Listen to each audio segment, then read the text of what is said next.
Tengan todos muy buenas tardes. Bienvenidos a esta clase mecánica de suelos aplicada, grupo número 2. Hoy es lunes 13 de diciembre de 2021. El día de hoy nos toca seguir hablando de capacidad de apoyo. Entonces vayamos a aquello. ¿Qué cosas ya sabemos que hemos definido y visto la clase anterior? En primer lugar, esta idea que nosotros sabemos que existe un cierto macizo rocoso y queremos construir, por ejemplo, un puente, una edificación, y queremos saber cuál es la capacidad de apoyo. Esta capacidad, esta presión, también, en primer lugar, tiene que ver con el talud, ¿verdad? Es muy claro. Entonces hemos dicho, recurrimos a lo que sabemos de estabilidad de taludes y a lo que sabemos hacemos el análisis cinemático, determinístico y le aumentamos una carga. De esa manera hemos visto estas posibilidades, ¿no? En la posibilidad A decimos la falla posible es el movimiento de todo ese bloque, una falla plana. Y hay un factor de seguridad asociado con esto. Para eso necesitamos saber la resistencia de la discontinuidad y sin carga hay un factor de seguridad. Imaginémonos que ese factor de seguridad es 3. Decimos eso es estable. Y ahora construimos un puente, eso es lo que viene en este momento y aparece esa carga, ¿no? Esa es la idea. Y el factor de seguridad 3 calculado por metro de ancho. Entonces, esa carga la aplicamos como corresponde a 1 metro y volvemos a calcular un factor de seguridad. Por decir algo, ese factor que era 3 ha bajado a 2. Y decimos, 2 es un buen factor para esto. Si sí o no, va a depender de ciertas normas. Y esa es la idea para falla que sea plana. Para falla en cuña hay que tener más cuidado con ese dibujo en cómo pasar la carga a la cuña. Para falla por volteo, para cualquier otro como falla circular o una falla de discontinuidades paralelas al talud o cuando hay más asentamiento en cierto sector, ¿no? Esa es la idea general con respecto al talud, ya sabemos. Y decimos, bueno, entonces en este capítulo nos concentraremos en fundaciones que no están al borde de un talud, como lo que se ve ahí. Y hemos dicho, vamos a empezar con una norma, cualquier norma, y a partir de aquello unos valores de capacidad admisible, ¿no? Esa es la clave, capacidad admisible, Q sub A, y de acuerdo al tipo de suelo y el RQD para un factor de disminución, es que uno puede encontrar el Q sub A. Esa una tabla, esta otra tabla, y a partir de esto igual, dependiendo del tipo y condición del macizo rocoso, una presión admisible. Ese es un primer paso. Luego hemos dicho unos segundos, son ciertas ecuaciones empíricas y hemos analizado unas de un artículo en base a ciertas guías y recomendaciones y las ecuaciones se reducen a esto. En forma general, el valor de Q sub A o Q sub U, ¿no? No importa, va a ser función de la resistencia a la compresión de la roca intacta por un factor nada más. En otras palabras, esta función es un alfa de esa raíz, de ese valor de la resistencia. Entonces, uno dice, esos valores de alfa tienen que ver con espaciamientos, tienen que ver con meteorización y otros detalles, pero resulta que es un factor de la resistencia a la compresión. Esa es la idea en cuanto a la capacidad de apoyo. Y ustedes han visto, quizá han revisado algo, está perfecto. Y además hemos dicho en la clase anterior que también está la teoría de Serrano, un apellido, Olaya, otro apellido, y ellos plantean una ecuación de ese estilo, y hemos visto que en el caso del artículo se tienen varias estaciones y se tiene la idea de la resistencia en cada estación, la separación de diaclasas, la apertura, el RQD y el RMR, y se pueden calcular esos valores. Y ahí hemos dicho es variable, la carga admisible, con un cálculo es 1.12, con otro es 7.25, con otro es 0.90, con el de Serrano y Oralla 3.20. Y lo que hacen en este artículo es tomar 1. Pero hemos dicho, alguien puede decir yo quiero que sea 3.20. Me gusta más la teoría, es más lógica, cumple las condiciones, está bien. Bien. Y ahí hemos cerrado la clase anterior. Entonces, de todo lo que ya hemos visto, posiblemente tengan algo en mente, una pregunta, un comentario. Entonces, este es muy buen momento para preguntar.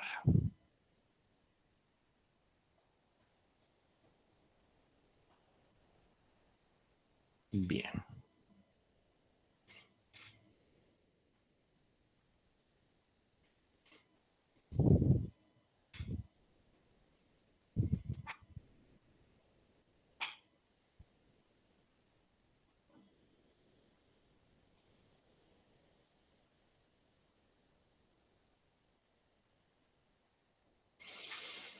Vayamos a ver más. En esta clase vamos a ver el método a detalle de Serrano y Olaya. Y vamos a pensar en primera instancia lo que propusieron el 2001. Y en primer lugar dicen ellos, si existe a cierta profundidad una presión, puede ocasionar una falla al corte, y esa falla al corte determina un valor de Q. Para estos autores españoles, ellos dicen esa es la presión de hundimiento. Y la presión de hundimiento es la presión vertical para la cual el terreno agota su resistencia al corte. Puede expresarse en términos de esfuerzos totales o efectivos, brutos o netos. Y nosotros decimos, yo he aprendido en mecánica de suelos 2 que el símbolo va a ser Q sub U. Y es la presión última. Puede expresarse en términos efectivos, Q sub prima U. Puede expresarse como carga neta. Es la carga que produce falla al corte. Esa es la nomenclatura que le hemos dado nosotros. Y para entender, esa es la presión de hundimiento. ¿De acuerdo? Bien, entonces, primera idea. Segunda idea, estos autores, Serrano y Olaya, dicen, hay diferentes tipos de macizos. Vamos a colocar una fundación y nos interesa determinar para esa fundación cuál es el valor de Q sub U, el valor que va a producir falla.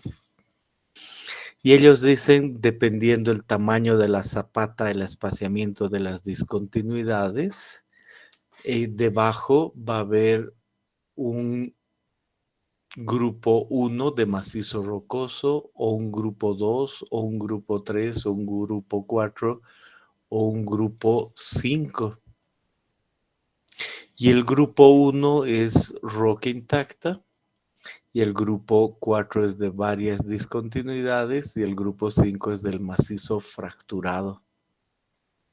Y vamos a decir que en el método de Serrano y Olaya del 2001, después vamos a ver algunas modificaciones a esta condición, lo que se dice es, todo esto debería ser uniforme, homogéneo. Por lo tanto, realmente hay que pensar que para estas primeras consideraciones, estamos hablando de o roca intacta va a funcionar, o más que dibujar eso, voy a querer borrar un segundito. Y realmente estamos hablando de, voy a decir, o esta condición, o esta otra, o esta. Pero no de esta, no de una sola. Si aparece una sola discontinuidad ahí, condiciona otro movimiento, otro tipo de falla. En cambio, si es homogéneo, como el caso del grupo 1, el 4 y el 5, como se ve, entonces evidentemente se aplica Serrano y Olaya. Entonces inicialmente no hay esto. No se aplica ni el grupo 2 ni el grupo 3 a esta teoría. ¿Qué otra cosa debo decir? Que bueno, se explica esto en varios artículos y aquí dice realmente este artículo, el cálculo de cimentaciones superficiales en roca en base al criterio de Hooke y Brown por Serrano y Olaya. Creo que este es Alejandro y ella es Claudia, creo, ¿no? Pero Serrano y Olaya, Madrid, dice. Pues proponen lo siguiente y dicen, primero vamos a establecer valores M y S que definen el modelo y pueden obtenerse del RMR o el EGSI. Y estos valores están asociados con Hooke y Brown del 88. Hooke y Brown del 88. El último que hemos visto nosotros de Hooke y Brown es del 2002. Entonces esto es de antes. Entonces, ¿cómo expresaban Hooke y Brown sus relaciones? Así, Hooke y Brown decían, hay un valor de M del macizo asociado con la resistencia con la envolvente, que es un M0 por E al RMR menos 100 sobre un valor de A, y hay un valor de S, que es el exponente RMR menos 100 sobre B, y a partir de estos valores del macizo se podían establecer un beta y este otro, y asociados con este M por la resistencia a la compresión sobre 8, y este otro 8 por S sobre M al cuadrado. Entonces, si se conoce esos valores, se puede determinar estos otros. De ahí viene que en esa época, en su primera formulación, dijeron A y B van a ser 28 y 9, y realmente estamos hablando de macizos rocosos no perturbados. Entonces uno dice, yo ya sé, ellos realmente estaban diciendo si el valor de D es igual a 0 en el fondo, ¿no? Eso hemos aprendido después. Y dice, ¿y qué pasaría si el valor de D cambia y realmente la roca después de excavar está muy, muy perturbada, ¿no? Entonces hay un pequeño cambio y dicen ellos, entonces A es 14, B es 6 para macizos rocosos perturbados. Por ejemplo, taludes en roca dañada por explosivos, es lo que dicen ellos. Eso para nosotros podría representar un valor de D igual a 1, pero inicialmente el 88 no había este D de la ecuación de Hooke y Brown, solo cuestión de la ecuación de Hooke y Brown. Y en ese sentido, dice, al hacer esta operación, aquí con el valor de A y B adecuados, entonces uno puede concluir o esto otro. Y dice, voy a pensar primero en un macizo rocoso no perturbado. Para eso viene esta ecuación. Y soy consciente que si es perturbado va a cambiar esto. Entonces A14, B6 con D igual a 1, y por supuesto hay cosas intermedias. Y en ese sentido, pues es solo hacer esta operación, este valor de M por la resistencia a la compresión sobre 8, y en este otro caso, 8 por S, que es esto, dividido entre M al cuadrado, que es eso. Entonces, para el caso de A igual a 28, no me olvido, A igual a 28 y B igual a 9, es que al hacer esa operación sale el valor de beta que está aquí, este valor. El M de la roca intacta Deme ahí un segundito.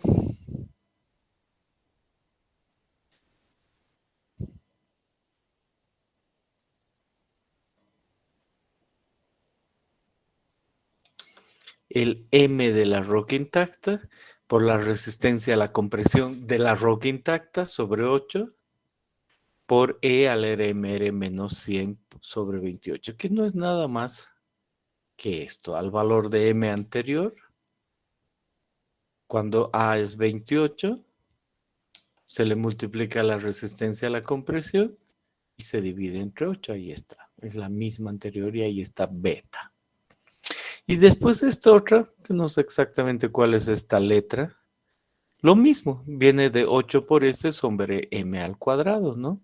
Entonces uno dice, si M es esto, dividido entre S, entonces queda claro que esto es E a la esto, dividido entre E a la esto, y uno dice la misma base, entonces dividido significa el exponente menos este otro exponente, esa es una regla de álgebra.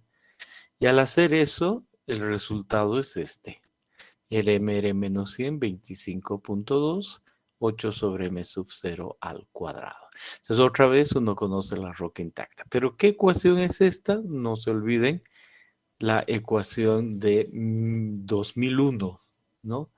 Así fue planteado. Entonces ellos dijeron, estas ecuaciones con este 28 y con este 25.2 corresponden a esto, macizo rocoso no perturbado, y detrás de esto está el criterio de Hooke y Brown. Ahora, ¿qué pasaría si es que uno tomase 14 y 6 en lugar de 28 y 9? Se puede, ¿verdad? Entonces este valor fuese 14. Y cuando vengo a esto, pues queda claro que este se vuelve 14. Y este otro tendría que ser la resta entre RMR menos 100 sobre 14 menos RR menos 100 sobre el valor de B, 6. Entonces uno hace la operación y son otros los valores que salen ahí. Pero es así de simple, no hay nada más difícil que aquello. Entonces para estos parámetros tengo yo la relación, solo tengo que conocer la roca intacta, el tipo, la resistencia a la compresión y el RMR y tengo estos parámetros. Y con eso vengo a esta ecuación y digo, entonces pH es igual a beta n gamma menos eso. Y hemos dicho que este valor está asociado con el valor de Q sub U. Así se escribe P, pero en la nomenclatura que nosotros conocemos es eso. Entonces digo, yo ya he visto qué es beta. Aquí está definido. También he visto que es esta otra letra. Está aquí, está definido. Y después he visto, digo, no he visto, me falta saber el N beta. Entonces dice, este factor N beta viene a ser una generalización de los parámetros NC y NQ de Prandtl válidos en la plasticidad lineal de tipo Mohr-Columbiano. Perfecto. Entonces, para hallar este valor N beta, que tiene que ver con Prandtl, es que uno hace cierta consideración. Antes de entrar a eso, vengo acá y digo, hasta acá, todo lo que acabo de ver. Y he entendido que es beta y he entendido que es eso, solo falta ese y voy a obtener el Q sub U.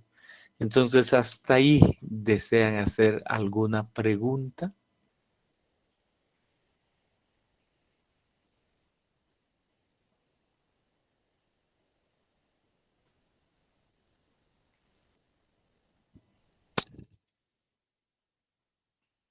Bien.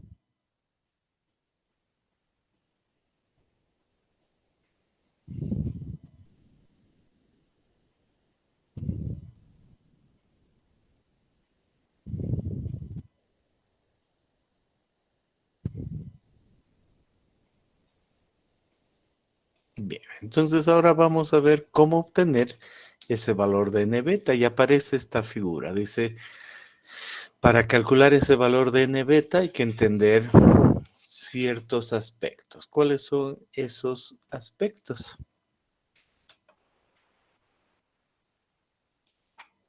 Esta zapata. Y esta zapata está colocada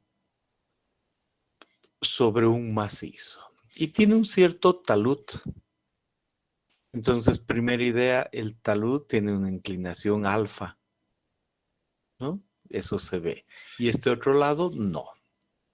Segunda idea, la carga que puede ir encima puede ser vertical, eso he aprendido en mecánica de suelos 2, pero también podría haber una carga horizontal, algunas veces es posible, y la resultante ser esta. Y esa resultante estar inclinada y tener una inclinación I2, un ángulo I2. Entonces vengo aquí y digo, esa inclinación de la resultante es I2. Si es vertical, I2 es 0. Y aquí yo veo otra inclinación alfa. Y hay algo más aquí. Y para entender mejor, nosotros vamos a dibujar a este otro lado y vamos a decir, aquí está el nivel de fundación. Entonces digo claramente, ese es el nivel de fundación. Siempre he dicho, esta altura es conocida y es D sub F, el nivel de fundación.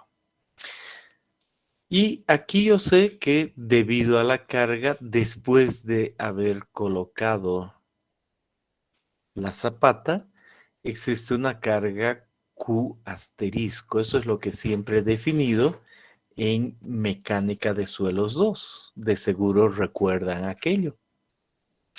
Y ese valor de Q asterisco, pues en general, Q asterisco total es la sumatoria de gamma por Z.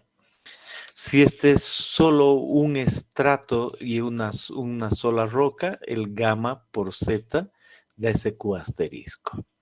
Y también he aprendido que en algunas ecuaciones el Q asterisco debe ser prima y ese es el Q asterisco menos la presión de poros que hay aquí al lado cuando está la zapata. ¿Verdad que sí?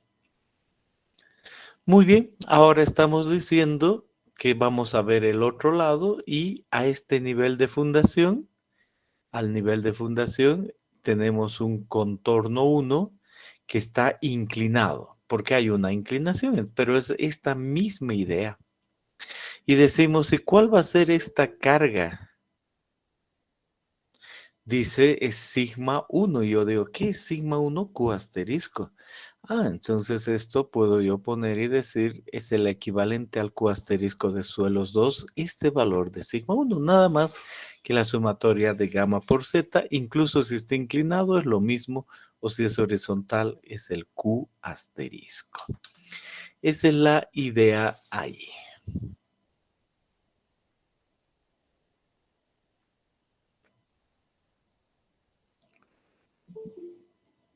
Muy bien.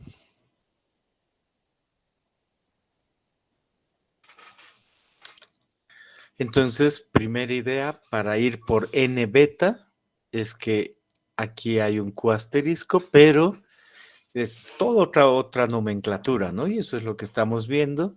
Entonces ahí aparece el valor de Q asterisco, es el sigma 1. Ahora, ¿qué decimos con ese valor de sigma 1? Ahora decimos, aparece aquí el sigma 1. ¿Dónde? Aquí.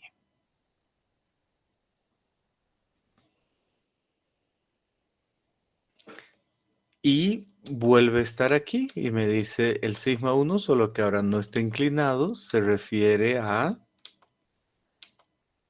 esto de acá, la carga al lado de esta carga que yo estoy colocando, ¿no? Entonces ese es el sigma 1.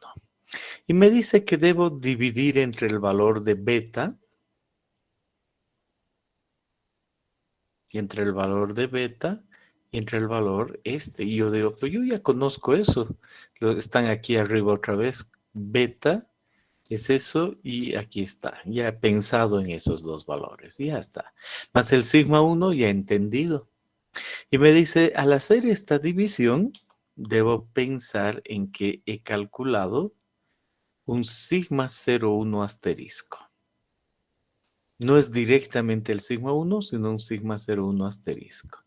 Entonces necesito primero haber calculado esto, necesito haber calculado el otro y con el sigma 1. Mucho cuidado en las unidades. Pensemos en las unidades. Aquí me dice, este valor está asociado con el RMR menos 100 sobre 28 sin unidades. 8 sin unidades, M sin unidades y sigma C en megapascales. Entonces es fácil de ver que las unidades de beta son los megapascales. ¿Y cuáles van a ser las unidades de estos? Sin unidades, sin unidades, sin unidades. Entonces, este otro adimensional, simplemente sin unidades. Perfecto. Entonces, cuando yo voy a ver esto, ¿qué unidades tiene este? Tiene unidades de presión y normalmente viene dado en kilopascales, ¿no? ¿Se entiende por qué? Gamma por Z en kilopascales.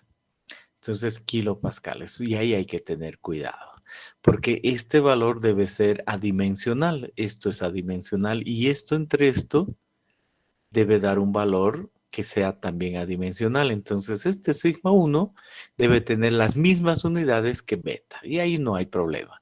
Si beta está en megapascales, sigma 1 debe entrar en megapascales. Si dejo sigma 1 en kilopascales, beta debe entrar en kilopascales. Y ahí he obtenido el valor de sigma 0,1 asterisco. Esto más digo, ¿y dónde entra sigma 0,1 asterisco? Vengo acá y digo, aquí está el valor de sigma 0,1 asterisco adimensional. Y me dice, aquí está el 0,01 de ese valor, el 0,1 de ese valor y el 1 de ese valor. Y de esa manera puedo obtener el factor N beta. ¿Qué es el valor de I? El valor de I es la inclinación de carga. Si I es 0, una carga vertical, entonces debo entender que estoy hablando de este I. Pero si el I cambia, 5, 10, 15, 20, entonces ahí están otras curvas, ¿no? Pongamos un ejemplo. Pongamos, por ejemplo, que hemos calculado este valor, este de acá. Solo como ejemplo, imaginémonos que hemos obtenido, a ver, ¿cuál? Este de acá. ¿No? Y decimos si este es 2, 3, 4, 5, 6, 7, 8, 9, 10, entonces queda claro que este valor es 0,06. Subo y estoy trabajando con I2 igual a 0, una carga vertical. Entonces hasta este último de acá. Entonces digo, entonces llego a ese punto. Y ahí digo, muy bien, entonces una línea es 6, la otra es 8. Y veo si esto de alguna manera le corresponde a escala logarítmica o no. 2, 4, 6, 8, 10. No estoy tranquilo. Entonces veo ahí, estimo más o menos si el 7 está ahí. Ese tendrá que ser 6,6, quizá, no, a ver si es 6,8. Está bien. Y digo, entonces ahí mido el valor y el N beta es 6,8. Entonces ya vengo a esta carga y encuentro el beta y ya está listo. Este otro también está listo y acabo de calcular el N beta. Excelente. Entonces, ¿qué acabo de calcular? Ese valor que digo es la carga Q sub U. ¿Y en qué unidades? N beta menos este, hemos dicho adimensional, y este beta en megapascales. Entonces, ese valor de Q sub A, Q sub U, está dado en megapascales. Ese es el procedimiento de Serrano y Olaya, pero el 2001. No, nunca me olvido de aquello.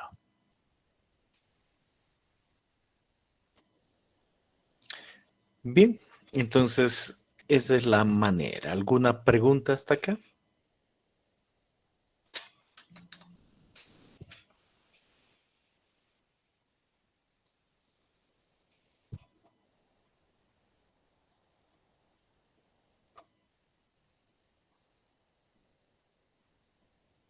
Bien.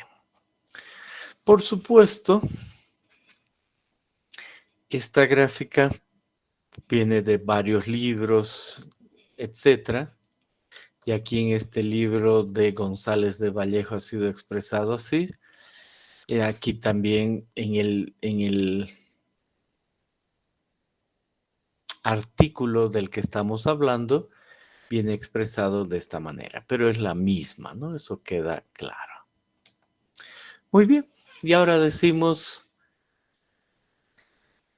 más del método. El método ahora dice, sin entrar en consideraciones respecto al análisis de asentamientos que podrían determinar en algún caso singular el diseño de las cimentaciones en roca, es necesario establecer la carga admisible dividiendo la carga de hundimiento por un coeficiente de seguridad global que puede expresarse como el producto de dos factores. Entonces dice, ahora hay que pensar que el Q sub A va a ser el Q sub U obtenido hace un momento entre un factor de seguridad. Y ese factor de seguridad es un factor de seguridad global que tiene otras dos partes. Es otro factor de seguridad P por un factor de seguridad M. En este método, el factor de seguridad tiene un FP y un FM. Entonces digo, ¿qué será FP y FM? Aquí está. El factor FP dice, considera las variaciones estadísticas de los parámetros de la roca y su magnitud está también vinculada a la probabilidad de rotura del cimiento. Ah, qué interesante. FP asociado con la probabilidad de rotura del cimiento. Y el valor de FM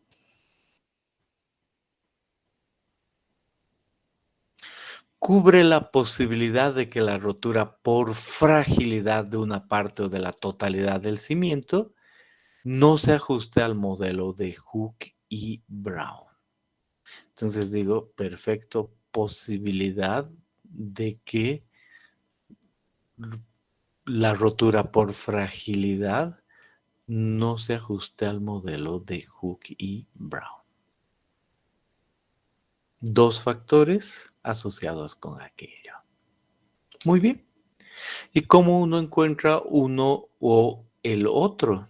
Entonces decimos, vamos a empezar con el valor de FP, probabilidad de rotura del cimiento, que es lo que ya sabemos, ¿no? Si vuelvo atrás, digo, si se rompe de esta manera, entonces debe haber un factor de seguridad. Si se rompe ahí, hay que bajar el valor para que sea segura la carga. Entonces ese factor es el FP y ese valor dice, depende de estas tablas. El valor de FP, ¿no? Por eso voy en este momento.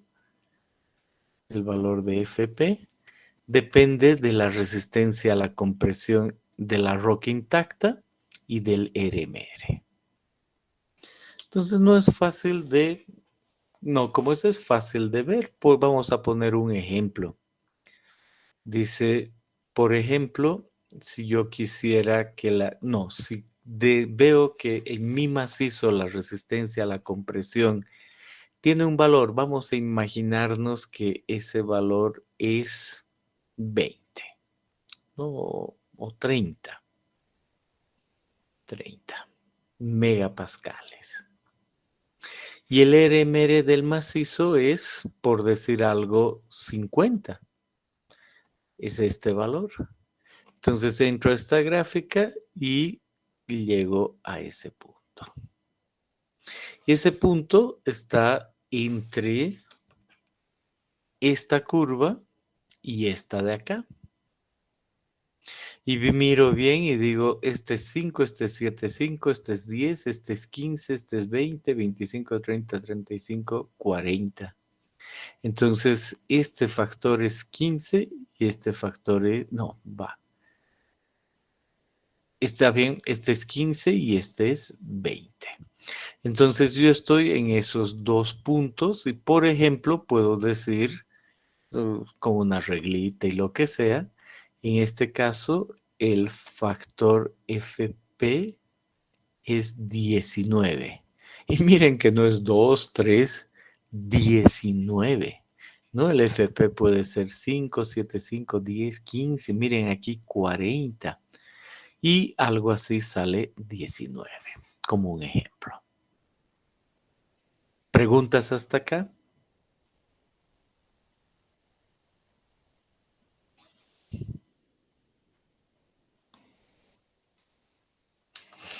Bien.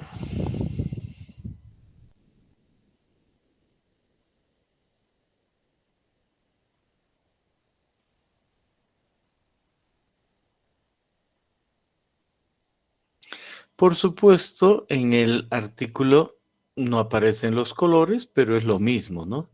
Uno dice el RMR aquí, este otro lado la resistencia a la compresión, y ahí están las gráficas. Habíamos tomado el 30 con el 50, entonces es fácil de determinar el factor de seguridad. ¿Y qué hay respecto al otro factor de seguridad, el FM?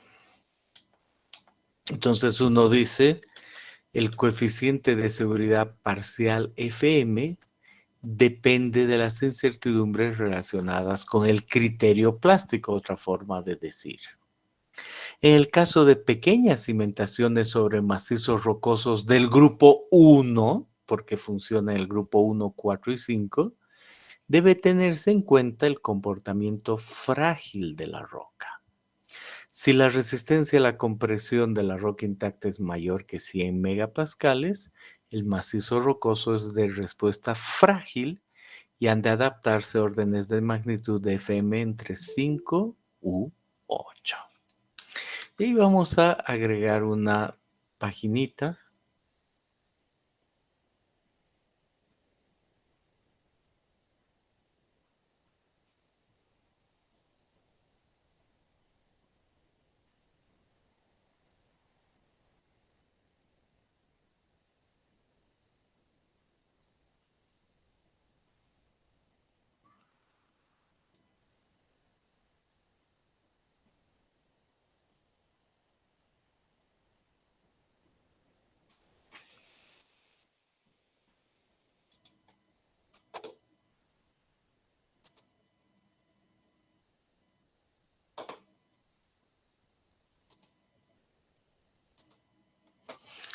Y vamos a recordar lo que acabamos de decir, que estamos hablando del grupo 1, roca intacta, ¿no? Entonces aquí hay que poner que estamos hablando de el grupo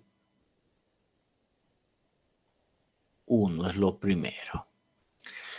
Y yo recuerdo que había cierta clasificación, ¿no? Y podríamos decir que la resistencia a la compresión de la roca intacta en ciertas categorías estaba en el orden de 250, en el orden de 100 y así por el estilo y después podemos incluso decir 25, etcétera. Ahorita voy a poner más.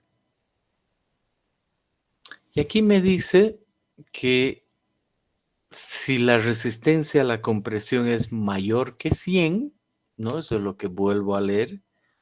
Me dice aquí en este caso, para el grupo 1, la resistencia a la compresión mayor que 100 megapascales, entonces el valor de FM debe estar entre 5 y 8. Entonces aquí me dice mayor que 100, consecuencia, estoy pensando de este grupo hacia arriba. Esa es la resistencia a la compresión y estoy yo tras el valor de FM y me dice 5 a 8. Entonces puedo yo pensar que el valor para 100 sea 5 y el valor para 250, que es la siguiente categoría, que sea 8. Y ahí digo, ¿y qué pasaría si, por ejemplo, yo tuviese una resistencia a la compresión de, por decir algo, de 175? Es posible, ¿verdad? Y en ese sentido digo que el 175 está en la mitad entre ambos. Entonces, si está en la mitad, yo fácilmente puedo decir entonces el FM que sea 5 más 8 dividido entre 2, que es un valor promedio. Y ese es un valor de 6.5. ¿Por qué? Porque este está a la mitad. Si el valor no fuese 175, fuese 118 o podría ser 220, entiendo que igual puedo interpolar y puedo hallar el factor de seguridad adecuado FM considerando esta situación. Y así puedo hallar un valor de FM y esta es la consideración, ¿no? Aquí dice FM entre 5 u 8. Ese es lo primero. ¿Alguna pregunta ahí?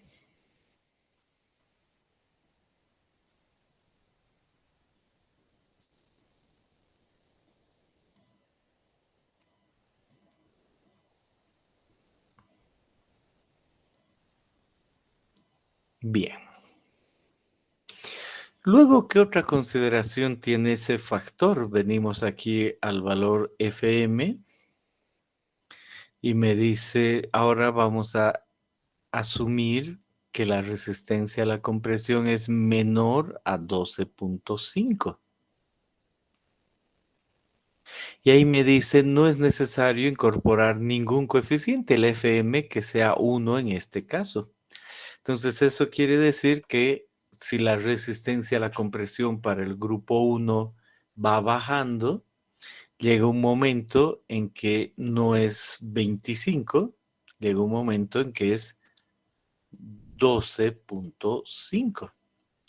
Y hacia abajo, desde 12.5, hay una consideración. El factor FM debe ser considerado 1.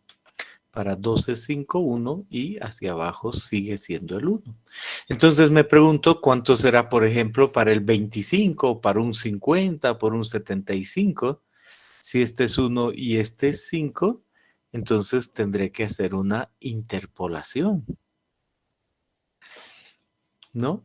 Entonces voy a inventarme otro valor. Ese 25 era cualquier escala. Entonces yo aquí digo, voy a considerar un valor de 38 megapascales. Entonces el FM tiene que estar relacionado con este 12.5, este 100, este 1 y este 5. O sea, a 12.5, 1, a 100, 5, a 38, ¿cuánto? Con una relación lineal.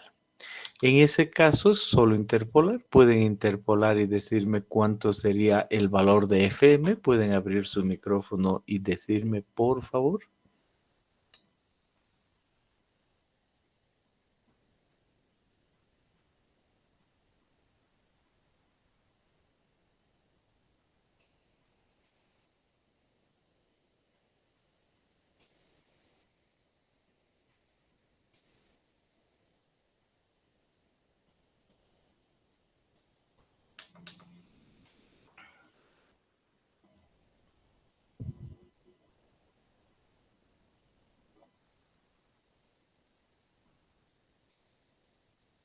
¿Hay alguno que está siguiendo la clase? 2.16 simple. Perfecto.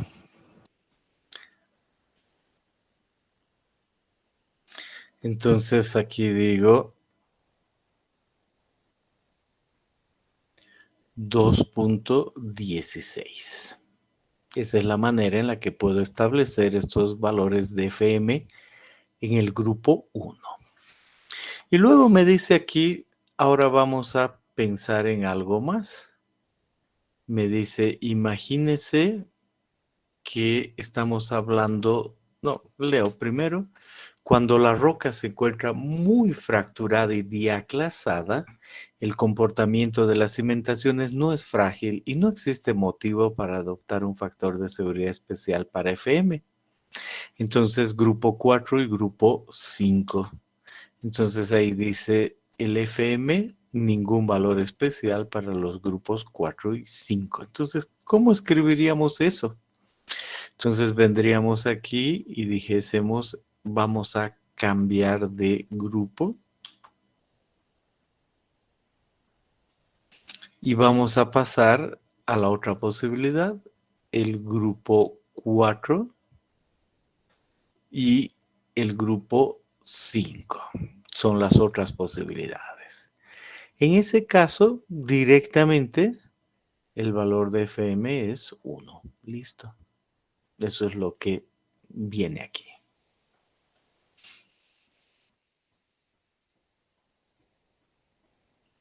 Para FM. Sí. Bueno, y así vuelvo a esta ecuación y aquí me decía el FP que he encontrado por el FM, me dan el factor de seguridad global y de esa manera tengo el Q sub A. En varios casos el FM es 1 y el FP normalmente son valores altos. Al multiplicar, el factor de seguridad está dado. Y así tengo el Q admisible. Ese es lo que dice el método de Serrano y Olaya. Muy bien. ¿Desean hacer alguna pregunta? Podemos decir el método ha quedado resumido aquí con todo lo que hemos dicho. Pueden hacer sus preguntas.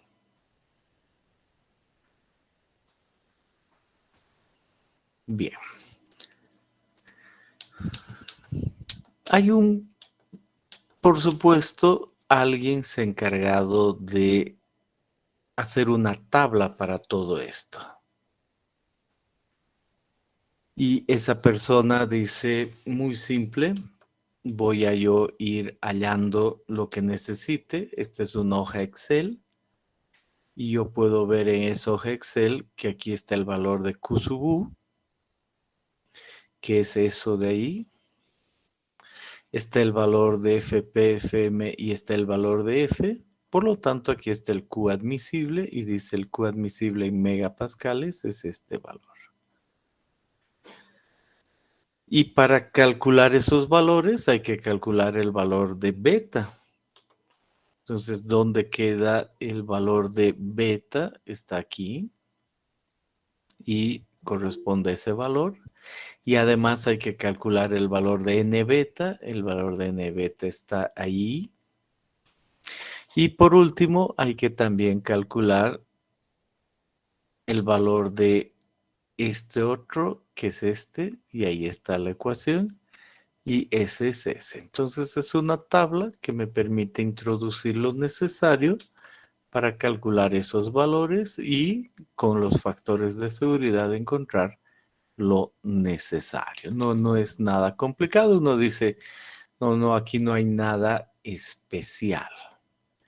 Sin embargo, vamos a ver que sí hay ciertas cosas que sí son especiales aquí y que nos van a ayudar a ir más allá. Veremos, por ejemplo, qué puede ser especial en este método, en esta tabla. Y decimos, a ver, voy a ver unos valores adicionales. ¿Dónde? Aquí. Y me dice la resistencia a la compresión, nada especial. El RMR nada especial, el M sub 0 nada especial, el I1, la inclinación de la carga sobre la cimentación, está bien. Dice aquí 0 grados, podría ser otra, el peso específico, la profundidad y el sigma 1, es lo que he entendido. Y a partir de ese, el cálculo de acá, no hay problema. Pero ¿qué es lo especial? Es el cálculo de este M y S con los valores de A y B. Aquí dice, puede introducir A y B, y los valores de A y B pueden ser o los que corresponden a una roca intacta o un macizo rocoso no perturbado, esa era la idea, o no. Y ahí pueden introducir cualquier valor para A y B. Y esa es una variación para encontrar M y S con estos dos valores, ¿no? En eso ayuda. No hay problema. Y ahí, perdón, además decimos, este método tiene una introducción, este valor de Q sub A, el RMR, el M0, el N beta, y posiblemente ayude más. Entonces hay un momento, voy a dejar de compartir esta presentación e ir a la misma tabla. Entonces denme un instante.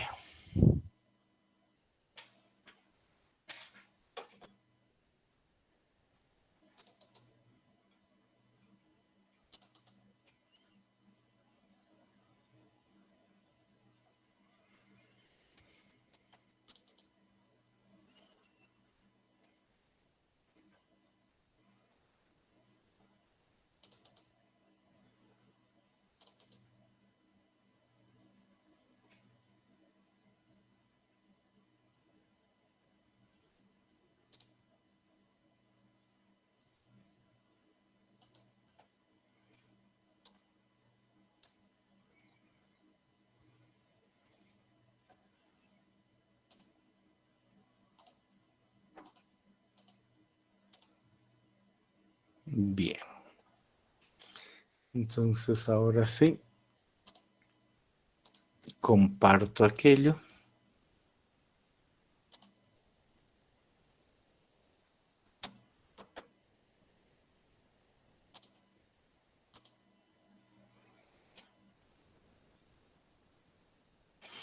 Y ahí está nuestra hoja Excel, ¿no? Compartiendo el método. No, he compartido mal. Quería compartir la hoja y he vuelto a compartir. Disculpen un rato.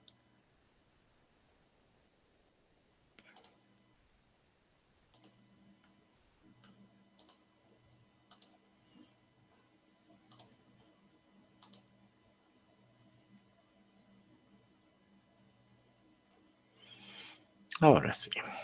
Entonces estoy compartiendo la hoja Excel. Y esa hoja Excel me dice, mire, el autor de la hoja Excel, y siempre respetamos aquello, es Jordi González, da su currículum. Siempre, disculpen, tengo todo para PowerPoint y nos dice, es el autor, a él le agradecemos haber hecho la planilla. Bueno, y lo que decíamos, aparece aquí la planilla y me dice, solo es cuestión de introducir todos esos valores. Entonces igual para que se vea mejor, es cuestión solo de introducir. Y nos imaginamos esta resistencia a la compresión. Aquí dice 250 kilogramos por centímetro cuadrado. Si vamos un poquito a un lado, eso equivale a 25, prácticamente 25 megapascales. Lo dejamos. Luego me dice el RMR involucra una clasificación. En este caso está con un valor de 45. Lo dejamos. Luego aparece el M sub 0 y dice este valor es 10. Ahora acudimos a la ayuda que trae esta planilla y pasamos a esa otra pestaña y me dice, aquí están los parámetros de Wieniawski. Entonces uno puede tener, por ejemplo, una cierta resistencia que dice 1 y ese 1, ¿no? En valoración está asociado con un valor de compresión aquí de 1, ¿no? Ese valor. Excelente. Y después el RQD, etcétera. Ahí está todo lo que conocemos. Por lo tanto, esta roca tiene esa clasificación. Y digo, esta roca se está comportando en el grupo 1 o en el grupo 4 o 5 que he definido. Puede ser que la clasificación de Wieniawski sea 3 y en la clasificación de Olaya entre porque es algo homogéneo, ¿no? Puede suceder. Esta clasificación de Wieniawski no es exactamente lo que decía Olaya, una y otras discontinuidades. La idea es que sea un solo macizo. Ese era el fondo. Bien, entonces puede ser 45 y los detalles que vienen de Wieniawski está bien. Y el M0 aparecen de acá. ¿Qué tipo de roca? ¿Cuál es la litología? Dice, para que sea 10, podría ser, por ejemplo, una caliza esparítica.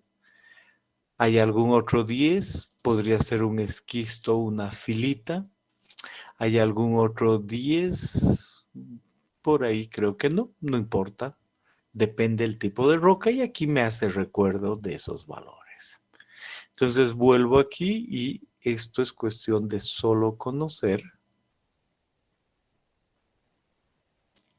esos valores. Y ahí me da una ayuda, me dice el RMR en la hoja RMR de este libro y el MS0 en la hoja M0 de este libro. O sea, quiere decir moverse de pestaña, ¿no?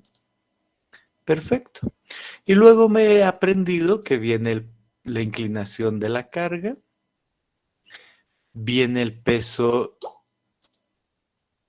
gamma, la profundidad D, aquí me dice se va a fundar a 0,5 metros y por supuesto el valor de la carga externa, que no es nada más que 2, el gamma multiplicado por la altura. Entonces, ese es el sigma 1, el Q asterisco. No me quedo tranquilo. Y si está en amarillo es que no puedo cambiar. Esto ya es calculado. Y estos también son calculados. Entonces, no hay problema. Eso define lo que tenemos. Y luego viene el A. Aquí me dice el A está asociado con 28 sano y 14 fracturado. Y el B está asociado con 9 y 6. Entonces puedo tener intermedios o totalmente fracturado, ¿no? Ahí está. Y luego todo el resto de los cálculos está también aquí, ¿no? Entonces digo, por ejemplo, calculado, debo calcular el valor de M. Y el valor de M me dice es esto, 0,6393. El S, 0,010. Y el valor de beta y el otro quedan calculados ahí. Y el sigma 1. Entonces todos esos valores que necesito están ahí. Perfecto. Y ahora me dice el N beta. ¿Cómo calculo el valor de N beta? Aquí dice N beta 575. Y aquí me dice, se obtiene gráficamente en la hoja NB de este libro. Entonces vengo aquí, la hoja NB del libro, y digo, excelente, estos son valores asociados con la carga aplicada 0, ¿no? Este valor.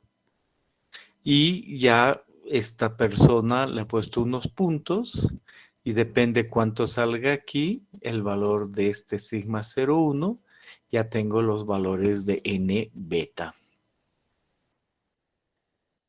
Y me dice, y el valor este es a uno que ya se ha calculado antes. ¿En qué parte de la planilla?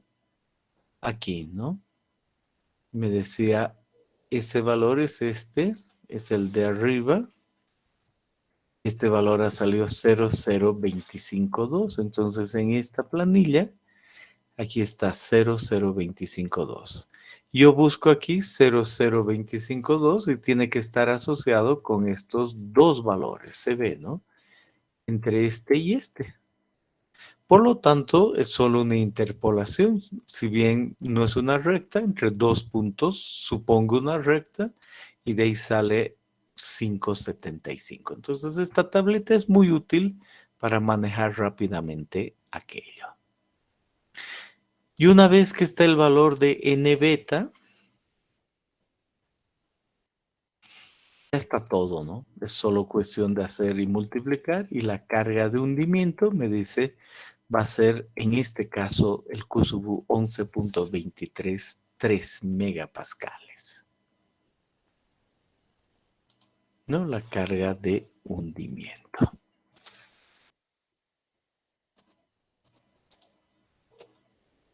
Entonces ya estamos listos. Ese era el valor que quería.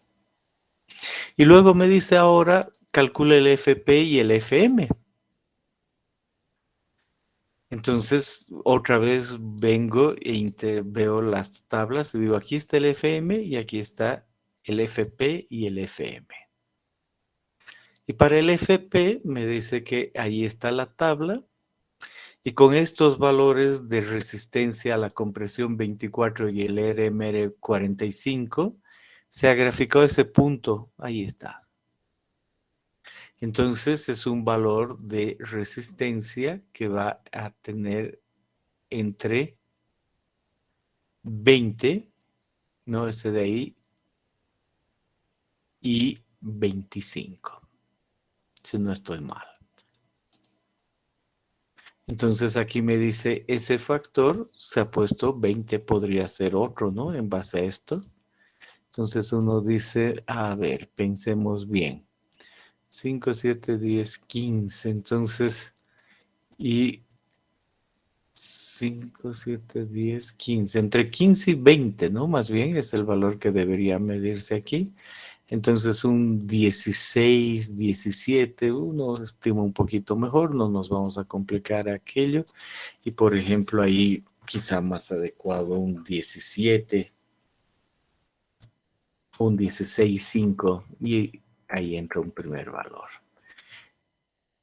Eso es solo cuestión de usar la tabla. Y aquí me avisa cómo podría tomarse esos valores, ¿no? Esa es la idea del F.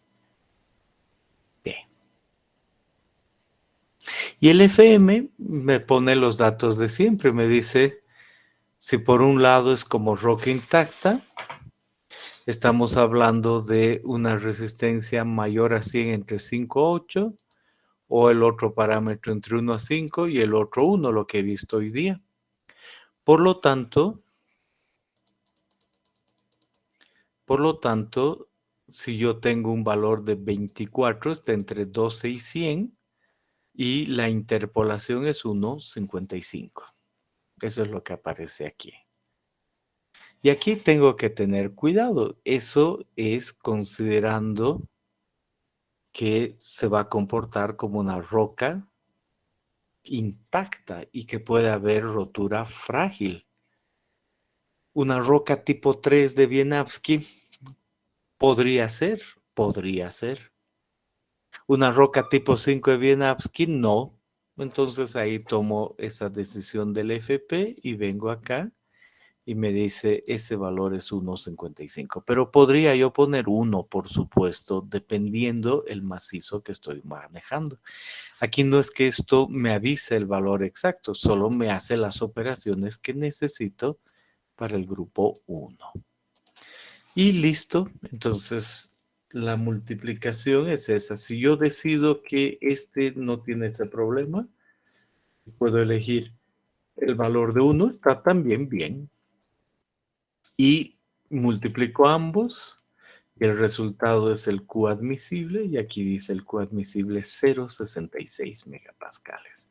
Podría aquí variar un poquito, ser 1,55 creo era, ¿no? Aquí 1.55, entonces en ese caso varía 0.42 megapascales. Siempre puede variar un poco dependiendo lo que tome. Son decisiones que deben ser tomadas. Y esta es una buena tabla que hace eso. Adicionalmente, esta tabla dice, ¿y se puede saber de ese macizo rocoso el módulo E? Por supuesto que sí. El valor de E se asocia con el RMR, ¿verdad? Entonces aquí se ha calculado 7.50. Y ahora me dice, y por lo tanto, hay un módulo de deformación asociado con ese E y la tabla y la ecuación que venga. Y dice, se puede ser E mínimo y E máximo, un 3 o un 12. El valor de E. Y más abajo, y con ese valor de E adicional, me dice, mire, vamos a utilizar los asientos de este autor Schiller, los asentamientos. Y aquí dice la carga que acabamos de determinar, el módulo E mínimo que se ha determinado, el coeficiente de Poisson asociado, igual que siempre uno elige lo necesario, ¿no? Para el coeficiente de Poisson. Y ahí dice, entre tales materiales puede tomar eso. Luego el ancho de la cimentación, aquí viene un 2, un largo de la cimentación, un 2 y un factor de seguridad.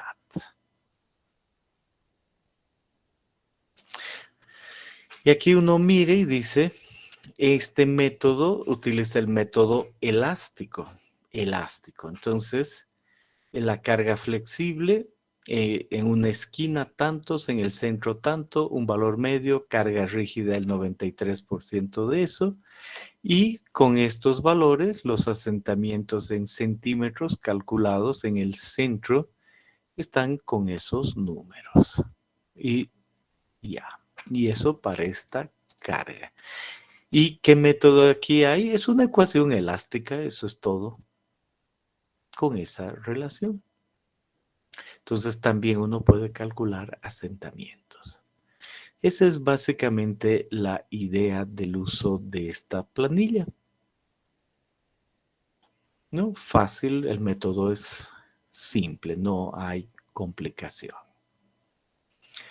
Entonces, hasta ahí, ¿desean hacer alguna pregunta?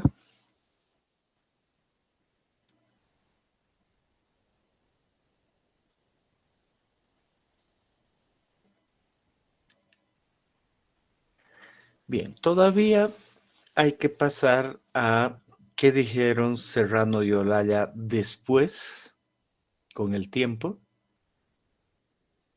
Pero vamos a quedarnos tranquilos, vamos a hablar de eso la siguiente clase, más otros métodos. Entonces, vuelvo a decir, ¿alguna pregunta hasta acá? Bien, entonces quedamos tranquilos. Los veo el siguiente jueves, tengan una buena semana.